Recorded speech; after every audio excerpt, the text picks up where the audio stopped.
All right. Am I audible now? Should I go ahead? Yes, sir. Okay. So I just forward to open the recording app.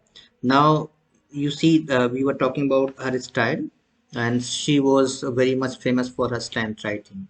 And talking about Thomas Wentworth Higginson, the person praised a lot about her writing.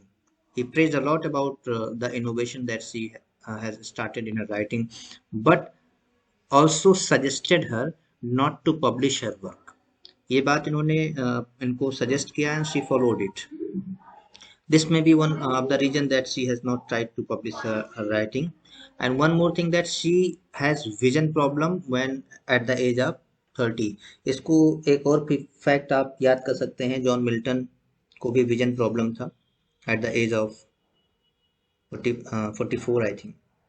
Vision problem के लिए कई सारे ऐसे author हैं that they had a vision problem but they never lost their faith. Now her poetry was influenced by metaphysical poetry of 17th century, क्योंकि इन्होंने ऐसे uncommon metaphor का इस्तेमाल किया है कि we can see that she was inspired by the metaphysical poetry in one or another way. एक या दूसरे तरीके से वो इंस्पायर्ड थी. And she admired the poetry of Robert and Elizabeth Barrett Browning. Robert browning और एलिजाबेथ बैरेट ब्राउनिंग का जो पोम था उसको इन्होंने प्रेज किया हुआ है, और जॉन कीट्स को भी इन्होंने काफी लाइक किया. She also wanted to read Walt Whitman, ऐसा रिकॉर्ड में है. She also wanted to read Walt Whitman, but people were making disgraceful comment for him and about his writing of Leaves of Grass, so she didn't read him. She just read Robert Browning in the era, and she praised a lot. Now, first volume of her poem was published in 1890 and posthumously, because she died in 1886, as you know it. And the last poem and the last volume you can say in 1955. तो ये इतने fact हैं जो कि हम consider कर सकते हैं, क्योंकि इससे ज़्यादा इनके पोएम इम्पोर्टेंट हैं. एमिली डिकिंसन के फैक्ट केवल जो एम्ब्रेस्ट के नाम से दिए गए हैं, दैट इज़ फाइन एनफ. और कुछ जो नाम दिए गए हैं, जैसे पिछले वाले स्लाइड्स में हमने देखा हुआ है कि टॉमस वेनवर्थ हिगिंसन थे, इन्होंने किसको प्रेज किया और उनका style. So I just try to collect the paramount important facts that are there. बाकी के बहुत सारी चीजें हैं जो हम नेट से जान सकते हैं. इसमें अगर आप लोगों को भी कोई चीज पता हो तो ऐड कर सकते हैं. शायद आपके कोई और फ्रेंड हो या जो इसमें ज्वाइन किए हों उनको पता चल जाए तो फायदे की बात होगी, या तो आगे की जो पोएम्स हैं उसको पढ़ना शुरू करें. क्या किसी सर पोएम्स पढ़ना शुरू करें। Okay, thank you. एक है जो पहला पोएम है, आपने देखा कि I never lost as much but twice. इसमें एक फैक्ट जो ब्लू लाइन में लिखा हुआ है, लॉस ऑफ टू फ्रेंड्स, ये इनके दो दोस्त थे, लियोनार्ड हैम्फ्री एंड बेंजामिन न्यूटन. ये दोनों को जानना जरूरी है क्योंकि इस पोएम का मेन बैकग्राउंड है. बहुत बड़ा पोएम नहीं है, ये आपका समझा जा सकता है, लेकिन इसके क्वेश्चंस कैसे बनते हैं ये देख सकते हैं. आई ने ये and one other fact that it was poem number 49 in the series. So it starts like that. I never lost as much but twice. She is just remembering the loss or the death of her two friends, Humphrey and Benjamin. And she is in mournful state, and she is also defying the God. She is not in mood to praise the God. ऊपर वाले या God को praise करने के mood में नहीं है वो. मानती है कि she is in complete defiance, पूरी तरह से डिफायंस करने के मूड में है, ना मानने के तरीके में है.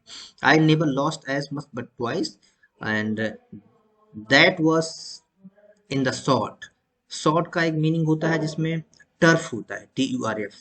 and it is related to the grounds and the grass. So you see, इसमें इसका metaphorical meaning है that and that was in the sword. It reflects or gives the symbol that the death of two friends were mentioned, that I never lost as much but twice, and that was in the sword. Twice have I stood a beggar.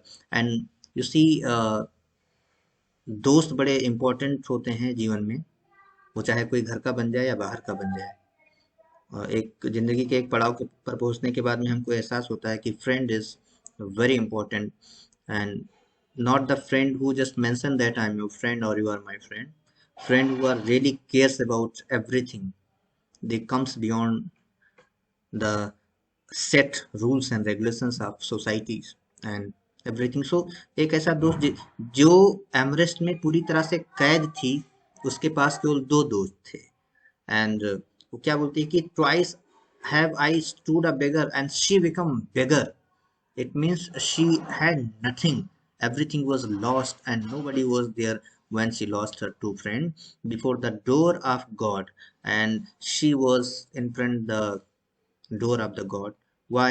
Because God is considered the master of every human being, not only the human being but all the world, all the life that are there on the earth.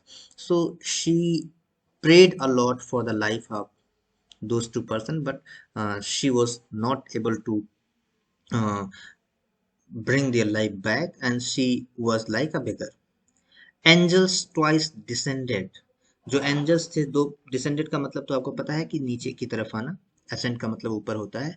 तो यानी कि स्वर्ग से नीचे नीचे जब angels आए, और कैसे आए कि they are not the angels who are for praising, the angels were for taking the life of her friends. So angels twice descending, दो बार वो angels आए, reimbursed my store.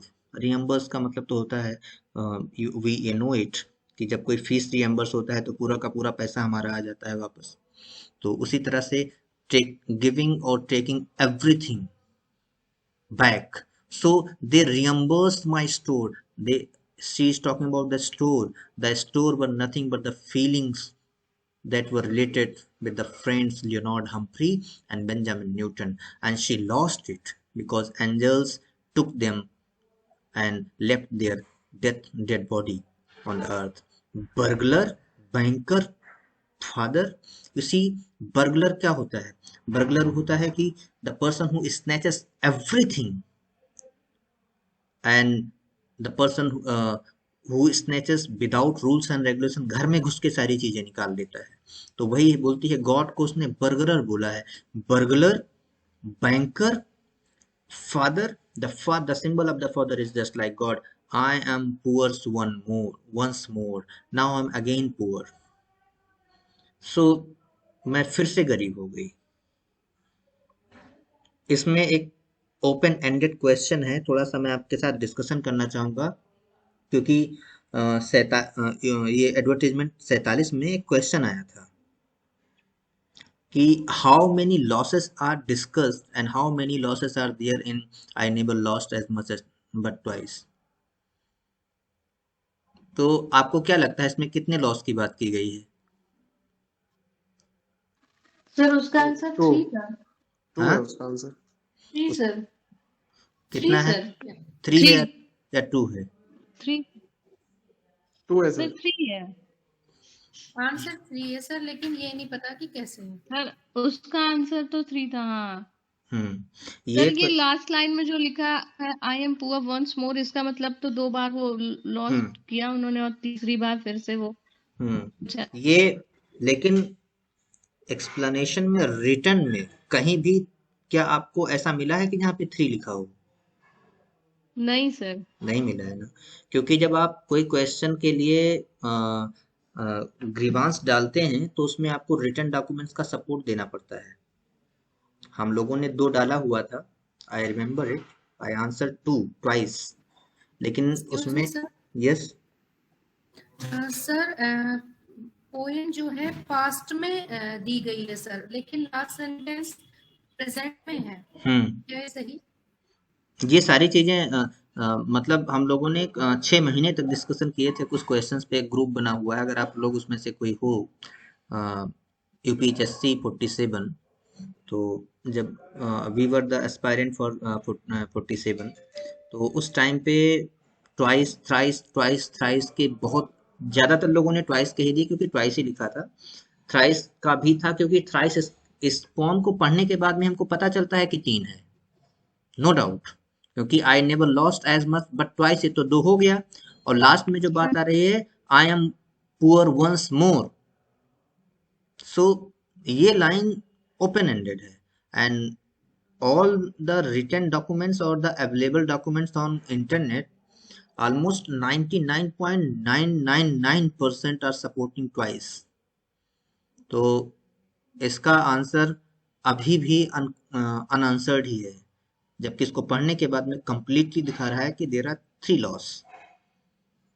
इस पे क्वेश्चन पिछली बार आया हुआ था, तो अब आप लोगों के पास में ये 47 का क्वेश्चन पेपर है क्या? जो एडवर्टीजमेंट 47 आया था उसका क्वेश्चन पेपर होगा क्या?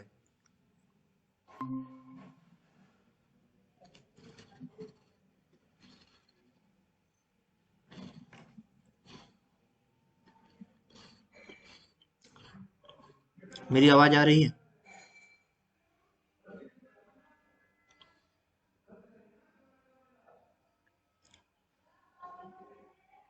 Excuse me, am I audible?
I had network problem because data was exceeded now.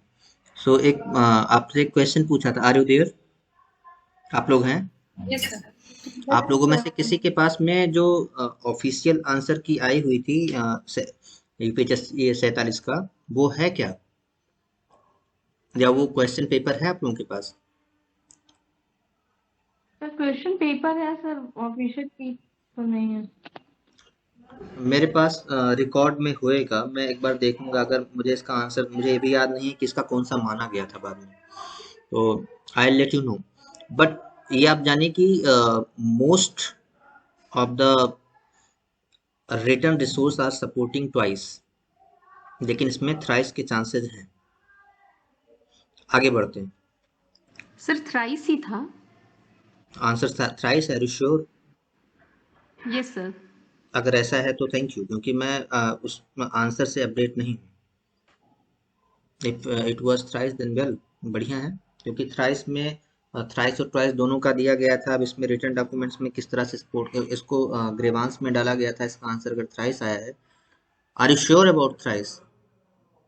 Yes sir. Thank you. Now going towards the next poem. ये वाला पोएम तो समझ में आ गया, बहुत ही आसान सा है। दूसरा पोएम डिस्कस कर लें। सर वो बैंकर और फादर वाला बता दीजिए। हाँ, ये है 3 चीजें इसमें, केवल बैंकर ही नहीं है, बर्गलर, बैंकर, फादर। ये there are three addresses that are given to the god as the the last line of the first stanza is showing before the door of god. So before the door of the god के बाद में आता है burglar, banker, father, I am poor once more. It shows that there is the that Emily Dickinson addresses to God, not in the form of prayers, but she is defying that you are burglar, you have taken everything from me. जैसे कभी कभी गुस्सा लगता है तो हम लोग खुद ही कई लोगों के साथ में होता है कि लड़ाई झगड़े भी होते हैं भगवान से, जो अगर मानने वाले हैं तो अपना पूरा गुस्सा निकालते हैं, रोते हैं, खुश होते हैं तो प्रेयर भी करते हैं, प्रसाद भी चढ़ाते हैं। तो वही है कि वो बोलती है you are burglar, you are banker. Banker means you collect everything, you took everything from me. जैसे जो पहला लाइन है, रिम्बर्स माई स्टोर, सब कुछ छीन लिया आपने मेरा। Because and angels twice descended and you are also father. तो फादर के बाद में आपने देखा कि एक्सप्लेनेशन मार्क लगा है कि किस तरह से फादर हैं आप। That you are taking joy of my loss. So she says that I am poor once more, मैं एक बार फिर से गरीब हो गई। अब ये you see this line is very open ended. तो she is discussing about the loss of Leonard Humphrey and Benjamin Newton. That is clear enough, but we don't know that what is the third loss that she is talking about. Clear? दूसरे poem की तरफ चलें। Yes, sir. Now, success is counted sweetest. Success is counted sweetest is poem number 112. ये 112 number का pome है। And PPT is not showing. Pardon? PPT नहीं दिख रही है सर। अभी नहीं दिख रही? No sir. Okay, let me try if my share option is working or not.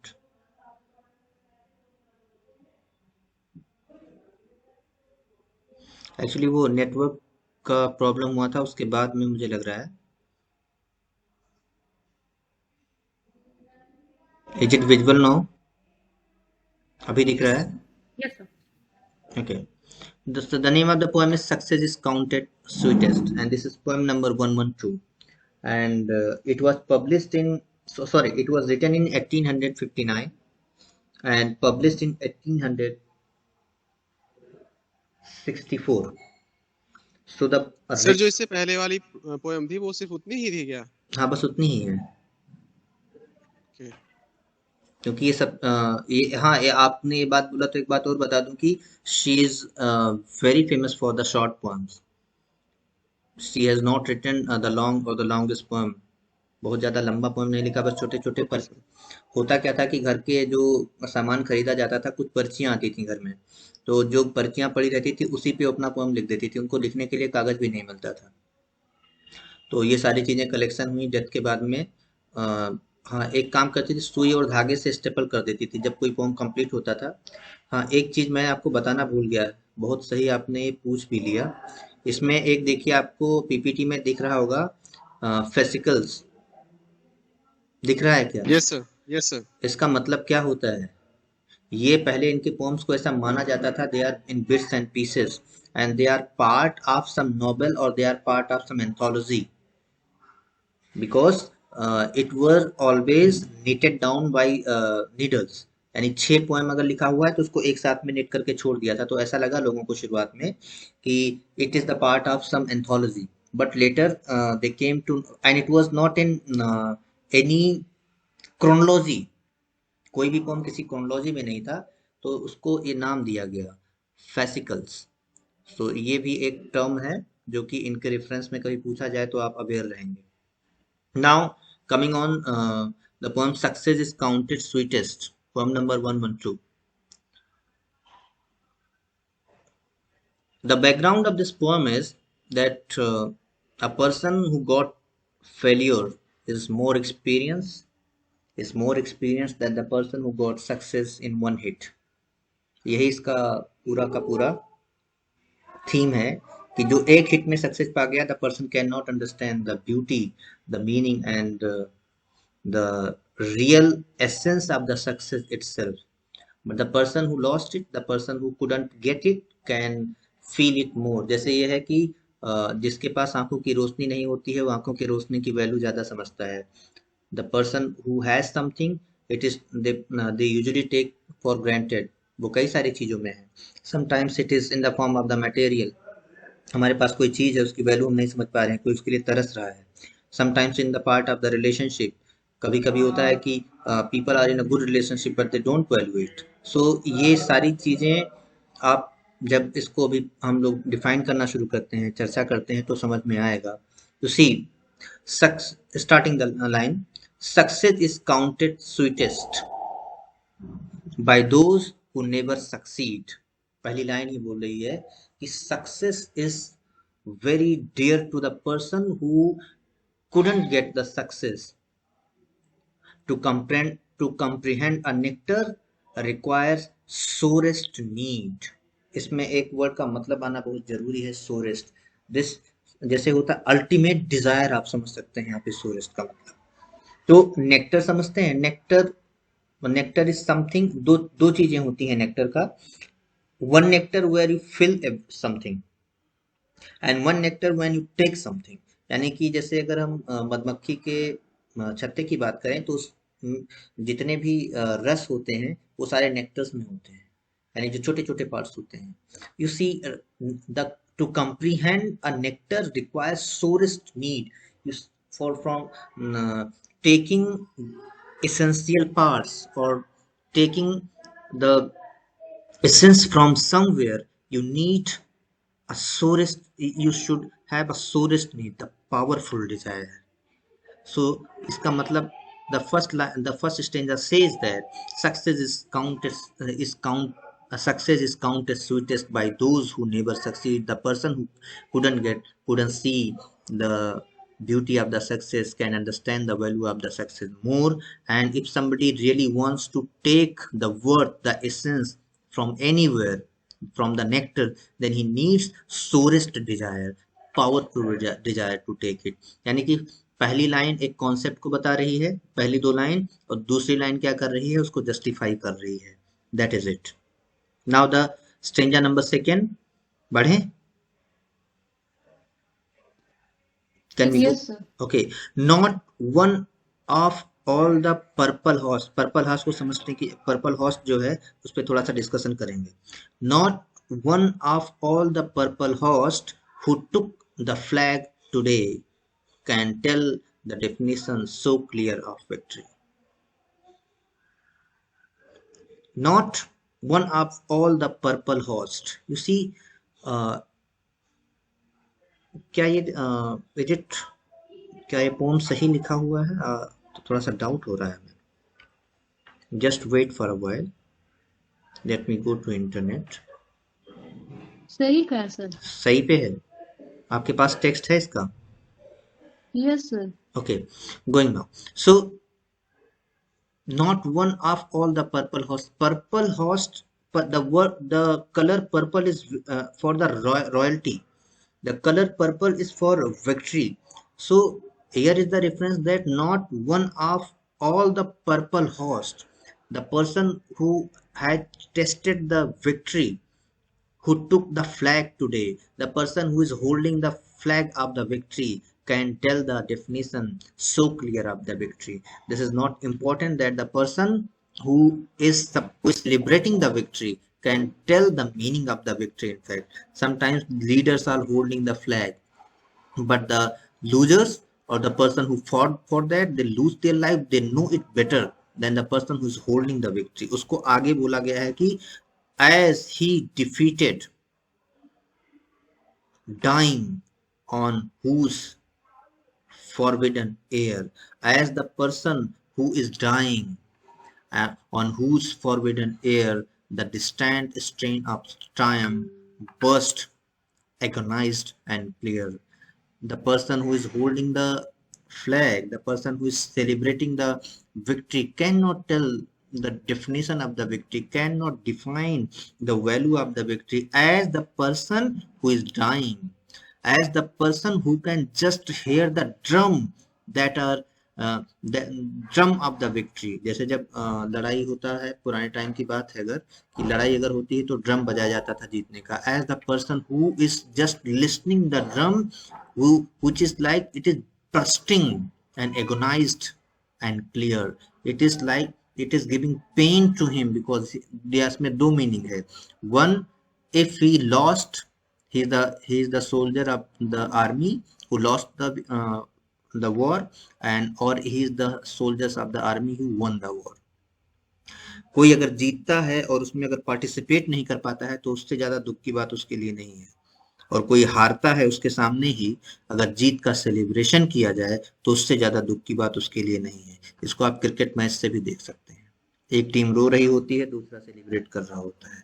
और कभी अगर कोई प्लेयर बहुत बढ़िया रोल किया हो और उसको रिटायर्ड हट कर दिया जाए किसी चोट लगने से वजह से, तो जीत तो देखेगा, खुशी तो होगी, लेकिन उसको बहुत ज्यादा दर्द भी होगा। So is the case. पहली लाइन बहुत ही क्लियर है कि success is always the part of the life but can be defined by the person who loses it. दूसरा भी लगभग ऐसा है कि जो पर्पल हॉर्स है, the person who is symbolizing the victory, the person who is taking the flag of the victory and celebrating ahead, cannot understand the meaning of the victory this as the soldiers who is dying, the soldier who is listening the drum of the triumph and feel brushed and he is agonized, he is in pain, that is clear enough. ये आपका pome number 2 है। इसमें कोई doubt हो या कोई discussion का point हो तो हम कर सकते हैं, अदरवाइज जो तीसरा पोम है आपका, I felt funeral in my brain, वो डिस्कस कर सकते सब पर्पल होस्ट एक बार और बता दो। हैं।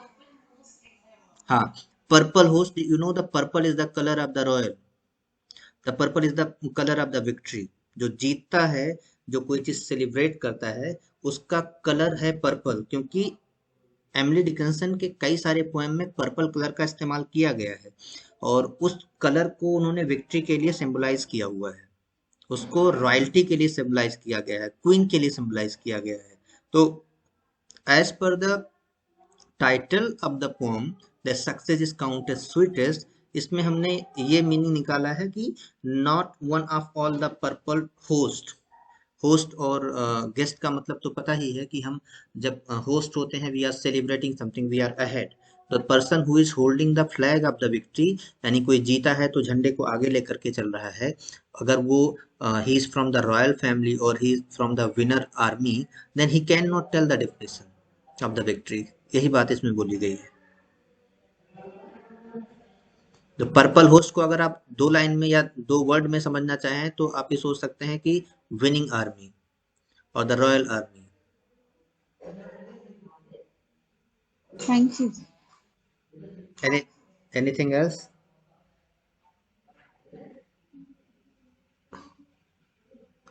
सन्नाटा क्यों है सर भाई? Clear sir. हाँ, नेक्स्ट पॉइंट। एक मूवी आपने देखी है, शोले? देखिए यस सर देखिए। शोले।